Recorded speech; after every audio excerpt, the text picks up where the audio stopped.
పావురం, జింక కథ. ఒక అడవిలో ఒక పావురం మరియు ఒక జింక చాలా స్నేహంగా ఉండేవారు. ఎప్పుడూ కలిసి తిరుగుతూ ఒకరికొకరు సహాయం చేసుకునేవారు. ఒకరోజు ఒక వేటగాడు పావురాన్ని పట్టుకున్నాడు. భయంతో పావురం ఏడుస్తూ వేటగాడిని ఇలా వేడుకుంది. నన్నేం చెయ్యవద్దు, నేను చిన్నదాన్ని, నాకంటే పెద్దదాన్ని చూపిస్తాను.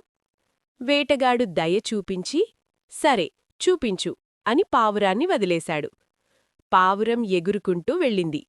కాని తన స్నేహితుడైన జింకను మరిచిపోయి స్వార్థంగా ఆలోచించి జింకను వేటగాడికి చూపించింది. వేటగాడు వెంటనే జింకపై బాణం వేశాడు. జింక అక్కడికక్కడే చనిపోయింది. అది చూసి పావురం సంతోషించింది.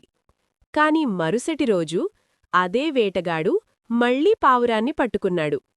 పావురం ఎంత బ్రతిమిలాడినా వేటగాడు ఈసారి వదలలేదు. చివరికి పావురాన్ని కూడా చంపేశాడు. నీతి: మనం ఇతరులకు చేసిన చెడు అదే రూపంలో మనకే తిరిగి వస్తుంది. స్వార్థం చివరికి నాశనానికే దారితీస్తుంది.